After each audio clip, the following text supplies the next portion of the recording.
I want to show you something that I do frequently when I have to write something on cakes. Now, I have videos, and I will link this in the description, talking about how to write beautifully on cakes. And there's a certain technique that I always use. However, I just did this yesterday, and it has different fonts and sizes on it. And I wanted to show you what I do. So, I always go over to my cake in the refrigerator and I measure how tall it is and how wide it is to see how much space that I need. And sometimes I need a border, so I have to subtract some space at the bottom. And then I went to Google and I typed in sometimes the smallest things. And then I went to images because I wanted this saying on my cake.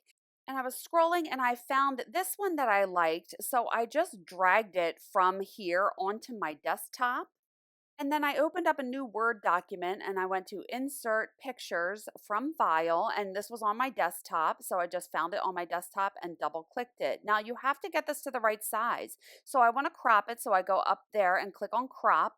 And I am bringing this as tight as I can because I want to try to get this no border around it basically. So once I crop it, I'm not going to use this entire picture, but I need two of these. So I'm clicking on it and clicking Command C for copy and then Command V to paste it.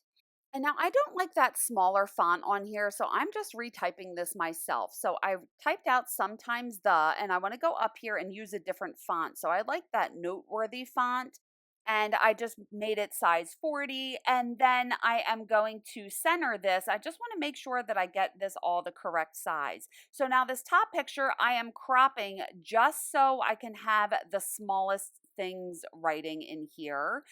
And then I just want to resize this. So I clicked on it and I'm just dragging the corner down. And I like to use the rulers to make sure this is the correct size. So if you can't see the rulers, just click on view and then check that box next to rulers so you can see the rulers. And I can make sure that this is as tall and as wide as I need it to be. So I'm just trying to make this center. And now I am retyping the rest of this wording on here because I want to have it in a different font and a different size. So I'm going to highlight it and go to home and then click on center to make it center. And I just want to go back to that noteworthy font. And this one's going to be a little smaller. I think went to like 36 instead of 40. And now I want to click this bottom picture and go to crop, and I just want to have that word heart in here. So I'm just making sure I have that entire thing in this frame, and then I'm dragging the corners out to get it to the correct size. Again, I'm using those rulers to make sure that it is wide enough, and this ends up being a little too tall. So I'm going to show you what I do. So I need to cut this so this will fit on the cake. Now the height that I had was about 4 inches. So I am trying to cut all of these words that I'm using by row exactly against the border. So there's not too much extra space above and below it. And now that I have these cut, I can arrange these in the correct position so they're going to fit on the side of my cake and the words won't run into each other. So now that I arranged it this way, I could take my ruler, and that is about 4 inches tall, which is perfect. Now I have my dummy cake here to show you since I already did this, but I put it against the side of the cake when it's cold just out of the refrigerator, and I take my Dresden tool and I trace all of this lettering on here. And this is the technique that I show in my videos on how to write perfectly on cakes. So that cake is iced in American buttercream. It's just out of the refrigerator. The icing is hard. It's cold. It's solid. I'm not going to mess it up as I trace this on here. Unfortunately, this won't work for something like whipped icing because it doesn't set hard like this. However, I am just tracing all of this onto the cake, and that's what I did to the side of my cake.